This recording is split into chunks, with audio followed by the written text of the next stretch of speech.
ప్రజని గళం ప్రజాబలం AR5 news కి స్వాగతం. ఉమ్మడి కడప జిల్లా సిద్ధవటం మండలం మాధవరం మేజర్ గ్రామ పంచాయతీ పార్వతీపురం ప్లే గ్రౌండ్ లో బుధవారం రాజంపేట నియోజకవర్గ తెలుగుదేశం పార్టీ ఇన్ఛార్జ్ బత్యాల చెంగల్ రాయుడు ఆధ్వర్యంలో బుధవారం క్రికెట్ టోర్నమెంట్ ప్రారంభించారు. ఒంటిమిట్ట మాధవరం ఎస్సీ కాలనీ క్రీడాకారులు పాల్గొన్నారు. మీడియా సమావేశంలో సిద్ధవటం మండలం క్లస్టర్ ఇన్ఛార్జ్ దశరథ నాయుడు మాట్లాడుతూ వైసీపీ ప్రభుత్వం ఆడదాం ఆంధ్ర అంటూ క్రీడాకారులను మోసపూరిత క్రీడలను ప్రారంభించిందని, క్రీడాకారులకు సరైన ప్లే గ్రౌండ్ కూడా సరిగా లేదని, ఆడదాం ఆంధ్ర అంటూ క్రీడాకారులను అవమానించే విధంగా టోర్నమెంట్ జరిగిందన్నారు. దానివల్ల క్రీడాకారులకు ఉపయోగం లేదని, కేవలం పబ్లిసిటీ ఆర్భటాల కోసం మరియు అధికారులను ఇబ్బంది పెట్టే విధంగా పనిభారం ఎక్కువ పెట్టారని క్లస్టర్ ఇన్ఛార్జ్ దశరథ నాయుడు అన్నారు. క్రికెట్ టోర్నమెంట్ లో గెలుపొందిన విజేతలకు మొదటి బహుమతి 50,000 రూపాయలు నియోజకవర్గ ఇన్ఛార్జ్ బత్యాల చెంగల్ రాయుడు, రెండవ బహుమతి సిద్ధవటం తెలుగుదేశం పార్టీ సీనియర్ నాయకులు చెంచయ్య నాయుడు 30,000 రూపాయలు అందిస్తారని తెలియజేశారు. ఒంటిమిట్ట మండలం తెలుగుదేశం పార్టీ సీనియర్ నాయకులు కిరణ్ స్వామి మాట్లాడుతూ వచ్చే ఏడాది బత్యాల చెంగల్ రాయుడు రాష్ట్ర మంత్రిగా ఇదే ప్రాంతానికి వచ్చి క్రికెట్ టోర్నమెంట్ ప్రారంభిస్తారని తెలియజేశారు. ఈ కార్యక్రమంలో రాజంపేట తెలుగుదేశం పార్టీ పార్లమెంట్ ఉపాధ్యక్షులు Putta Ramachandraiah, cluster incharge Dasaratha Naidu, party senior నాయకుడు చెంచలయ్య, ముస్లిం మైనార్టీ అధ్యక్షులు డాక్టర్ వీరభద్రుడు, అసెంబ్లీ కార్యదర్శి రామ్మోహన్ నాయుడు, బీసీసీఎల్ కార్యదర్శి రాజశేఖర్, నిత్య పూజ స్వామి, మాజీ chairman Rajendra Prasad, Naukarapuram Ramachandraiah, Patla Srinivasulu, cricket tournament organiser Venkatesh, Machupalli Telugu Desam party నాయకులు పిచ్చిరెడ్డి, శేఖర్ రెడ్డి, బూత్ కమిటీ సభ్యులు, కన్వీనర్లు, పార్టీ కార్యకర్తలు తదితరులు పాల్గొన్నారు. కడప అన్నమయ్య జిల్లా ఇన్ఛార్జ్ హృదయనాథ్, AR5 కడప జిల్లా స్టాఫ్ రిపోర్టర్ ఎం రామచంద్రయ్య, రిపోర్టర్ కొండారెడ్డి.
ఈరోజు సిద్ధవటం మండలం వన్మాధవరం పంచాయతీ పార్వతీపురంలో బిట్టా వెంకటేష్ గారు, సోమేష్ గారు, అదేవిధంగా నరసింహ గారు, శ్రీకాంత్ గారు వీళ్ళ ఆధ్వర్యంలో మెగా క్రికెట్ టోర్నమెంట్ ఈరోజు నుంచి ప్రారంభం జరుగుతుంది. ఈ కార్యక్రమంలో ఇప్పటి వరకు దాదాపు 37 టీంలు పార్టిసిపేట్ చేస్తున్నట్టుగా నిర్వాహకులు చెప్పారు. ఈ టోర్నమెంట్కు పెద్దలు రాజంపేట తెలుగుదేశం పార్టీ అభ్యర్థి బత్యాల చెంగల్ రాయుడు గారు మొదటి బహుమతిగా 50,000 రూపాయలు, అదేవిధంగా సిద్ధవటం మండలం సీనియర్ నాయకులు కాడే చెంచయ్య నాయుడు గారు 30,000 రూపాయలు ద్వితీయ బహుమతి ప్రకటించడం జరిగింది.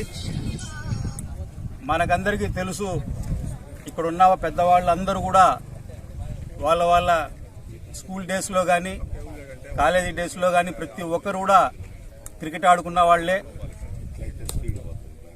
స్కూల్ ఎగరగొట్టి కూడా క్రికెట్ ఆడుకున్న వాళ్ళు ఇక్కడ చాలామంది ఉన్నారు. క్రికెట్ అంటే అంత పిచ్చి చాలామందికి. భారతదేశంలో ఎన్నో క్రీడలు ఉన్నాయి. కొన్ని పదుల సంఖ్యలో క్రీడలు ఉన్నా కూడా క్రికెట్కు ఉండే క్రేజ్ కానీ దాని మీద ఉండే ఆసక్తి కానీ ఆ కథే వేరు. ఎక్కడ గల్లీల్లో కూడా గ్రౌండ్ లేకపోయినా కూడా చిన్న గల్లీల్లో కానీ చిన్న కాంపౌండ్ వాళ్ళు ఉంటే ఆ కాంపౌండ్ వాల్స్లో కానీ ఒక బ్యాట్ పట్టుకొని పిల్లకాయలు క్రికెట్ ఆడుకునే రోజులు, ఆ రోజులు తలుచుకుంటే నిజంగా ఎంతో బాగుంటాయి. నిజంగా ప్రతి సంవత్సరం ఈ విధంగా క్రికెట్ పోటీలు పెట్టడం, ఇంత ఎండలో కూడా పాపం ఎంతో మంది వీళ్ళు చూస్తుంటే చాలా ఇదిగా ఉంది. ఇంత ఎండలో కూడా వాళ్ళు క్రికెట్ మీద ఉండే ఆసక్తితో వచ్చి ఇంట్లో చాలా మంది చెస్ ఆడుకుంటుంటారు కూర్చొని ఎండలో, చల్లగా ఫ్యాన్ వేసుకొని. చాలా మంది క్యారమ్ బోర్డు ఆడుకుంటూ ఉంటారు ఇళ్లలో కూర్చొని. అలా కాకుండా ఎండలో వచ్చి ఈరోజు ఈ విధంగా క్రికెట్ ఆడడం నిజంగా మనం ఒప్పుకోవచ్చు. ముఖ్యంగా ఈరోజు సిద్ధవటం మండలంలో పోయినసారి కూడా మేము ఇక్కడికి వచ్చినాం. నేను కూడా ఆ రోజు ఇక్కడికి వచ్చిన పెద్దల బత్తాలు గారు వచ్చారు. ఈ రోజు ఆయన చంద్రబాబు గారు అపాయింట్మెంట్ మధ్యాహ్నం ఉండడం వల్ల ఆయన రావాల్సింది ఇక్కడికి, కానీ సడన్ గా ఫోన్ రావడం వల్ల ఆయన ఫ్లైట్ కు విజయవాడకి వెళ్ళిపోవడం జరిగింది. ఇప్పుడే పెద్దలు అందరికీ నమస్కారం. ఈరోజు మాధవరం గ్రామ పంచాయతీ పార్వతీపురం గ్రామం నందు మెగా క్రికెట్ టోర్నమెంట్ ప్రారంభోత్సవం జరుగుతున్నది. దీనికి ముఖ్య అతిథిగా మన బత్యాల సంగలరాయుడు గారు హాజరు కావాల్సింది, కానీ కొన్ని కారణాల వల్ల ఆయన ఈరోజు రాలేకపోయారు. ఆయన తరఫున మేము హాజరైనాము. మండల ఇన్ఛార్జి అయితేనేమి, మండల పార్లమెంట్ అధ్యక్షులు అయితేనేమి, మైనార్టీ అధ్యక్షులు అయితేనేమి, మన చంద్రయ్య గారు పార్టీ అధ్యక్షులు, మిగతా అందరూ కూడా హాజరయ్యారు. ఈరోజు ఇప్పుడే 37 టీములు ఈరోజు ఈ క్రికెట్ టోర్నమెంట్లో పాల్గొంటున్నాయి. ఈరోజు ఈ టోర్నమెంట్కు మామూలుగా వచ్చి మన సంగలరాయుడు గారు ఆయన ఆశీర్వాదంతోనే ఈరోజు దీన్ని ప్రారంభించడం జరిగింది. ఆయన మొదటి బహుమతిగా మన చెంగల్నాయుడు గారు 50,000 మొదటి బహుమతి ఇచ్చారు. రెండవ బహుమతిగా మన చంచయ్య గారు రెండవ బహుమతిగా ప్రకటించారు. కాబట్టి ఈ టోర్నమెంట్ 30 టీములు పాల్గొంటున్నాయి. లాస్ట్ చివరకు వచ్చే విన్నర్కు 50,000, 30,000 ఇచ్చారని ఈరోజు నిర్ణయించారు. అలాగే ఈ టోర్నమెంట్ మళ్ళా వచ్చే సంవత్సరానికి ఈ టోర్నమెంట్లో ఎక్కువగా జరగాలని, ఆ బుద్ధుడికి మా చెంగల్నాయుడు గారు ఎమ్మెల్యేగా మేమందరం చూడాలని మరీ కోరుకుంటున్నాము. కాబట్టి అందరి ఆశీర్వాదంతో ఆయన ఎమ్మెల్యే స్టేజ్ నుంచి పై కూడా పోతారని మరీ కోరుకుంటున్నాము. తొందరలో అది కూడా కన్ఫామ్ అయింది కూడా. కాబట్టి మేము కొంచెం సందిగ్ధంగా ఉన్నాము. ఆయనకైతే టికెట్ కూడా కన్ఫామ్ చేశారు చంద్రబాబు నాయుడు గారు. తప్పకుండా ఆయన ఎమ్మెల్యేని చూడాలని ఈ సభాముఖంగా మీ అందరికీ మరీ